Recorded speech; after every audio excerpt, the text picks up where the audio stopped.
Teka, kilala kita. Hindi ba ikaw yung taong nabangga yung mukha sa truck? Hanga ako sa'yo, Badong.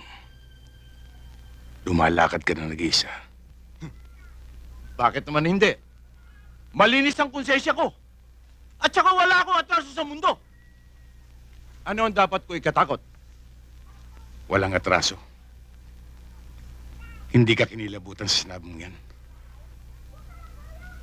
Alam mo bang wala kang karapatang mabuhay? Pare ko, sino naman ako para kainitan mo? Wala naman ako atraso sa iyo. At saka, small time lang naman ako. Barya-barya. Sisiw lang ako, pare ko. Gaya ngayon, going straight ako.